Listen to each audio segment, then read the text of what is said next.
The Joe Rogan Experience. It's really cool to see. And these games, particularly Quake, they are unbelievably difficult to master. And it's one of the more fascinating aspects of like video game play and addiction is the complexity. Like when you would watch, like I remember, do you remember Thresh? Oh, yeah. Thresh was the one that won my Ferrari in that first Red Annihilation tournament. Cool. That guy was the hero back in the day of early Quake play. He was just this, what is it, Kenneth Fong? Is that his name? Yeah, or Dennis Fong. Dennis Fong. There he is.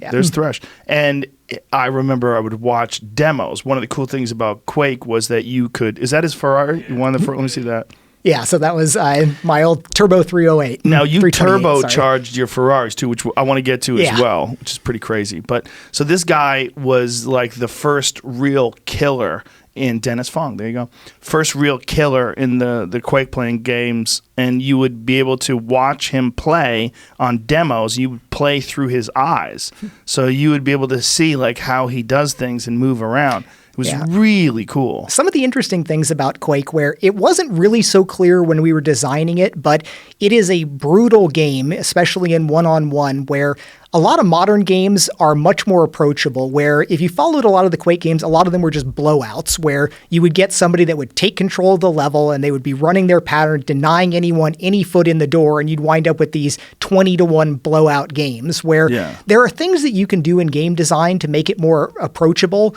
where like if you don't have health packs where you can keep, because in a game like Quake, you go in, as long as you come out on top in the fight, you've got this little window to run around and bring your health back up. So even if you're only 5% better, you might win every engagement because you have enough time to go back, get yourself back up before you wind up re-engaging. Where in another game, if you didn't have health that would you had the ability to bring it back up, then even if somebody didn't win, if they knocked you down a whole lot, then they might get you the next time around, and scores can be much more even.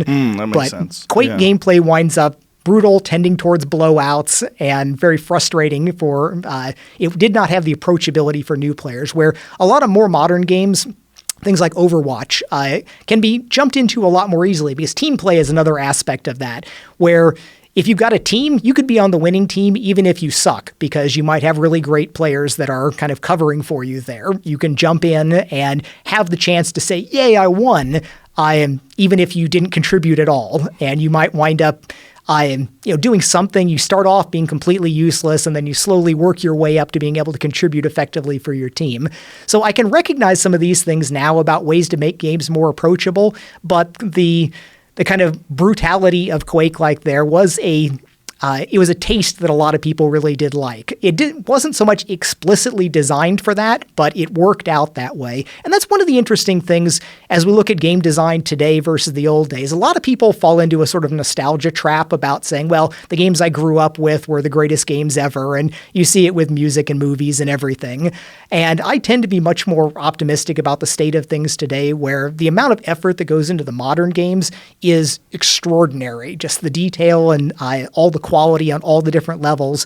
But there is a little sense of games are so expensive to make now, sometimes in the hundreds of millions of dollars, that they do have to be conservative. So they have to be careful to make sure that they've got something that has a broad mass appeal. And I think that is the upside of some of the older games, where they might have a little bit more of a distinct flavor. They weren't sort of focus grouped to death in the way that some of the more modern games can be. That's interesting. Yeah, focus group to death, I'm sure, is a problem. The Quake blowouts, although that is a thing, it's so fun when you're the person blowing the other person out that it's worth learning the maps. And that's for people who don't understand what we're talking about. Quake would have, it has maps. And on those maps, like, this is where the rocket launcher is, this is where the railgun is, this is where the health is, this is where the mega armor is. And you had to know where these things were and that they would regenerate every X amount of seconds. And so you're managing not just your fighting, but you're also managing the resources. So you're running around and trying to control the map and trying to control the mega health and trying to control where the armor is, and don't let the guy get the railgun, don't let the guy get the rocket launcher. And in doing that, it's this incredible game of strategy as well as like fast twitch aiming, and there's so many factors going on. And the masters would have it timed such that they're just Yeah. running to where it's going to spawn, and a half second before they get there, it respawns, they run over it, it's theirs, and it's gone. And the difference between the top-level players is something you see in competitive games a lot, even today, is you get the sense of the big fish in the small pond. You know, it's like I totally beat all of my friends' asses, or I'm the best player anybody's ever seen in my tiny little area. And then you put them in the big pond, with some of the professional players, and they get nothing. You know, they wind up not being able to land a shot. There is that much difference. Of course, you see that in everything. Martial arts, where you get the dojo hero in one place that then goes in and actually rolls with a professional and just finds out that they weren't all they thought they were. And there's even more layers of that in games because you're not so confined to some of the physical limits of the human body. Yeah, and the amount of time you can do it is not confined to the physical limits of the human body. So there's people out there playing 10, 12 hours a day where they're thinking and sleeping and dreaming and, you know, catching people with rail shots in the middle of the air. Yeah, that sense when you're obsessive about something, how it does invade your dreams. And there have been a number of times in my career when I'm learning new things, when I'm just immersed in whether it's a new programming paradigm, a new piece of technology, and I'm working 13-something hours in a day, and I go to sleep and I have dreams about what I'm working on. That's when I know I'm really deep in the groove of soaking in this new information.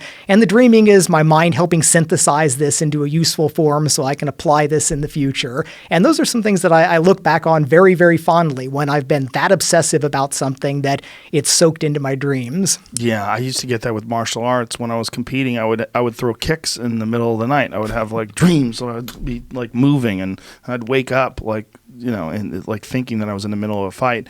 And I had a real problem when we have this LAN room set up here with Quake on it, and when we got into it where my addiction got re-sparked again, we were playing 2, 3, 4 hours a day, I was starting to have Quake dreams.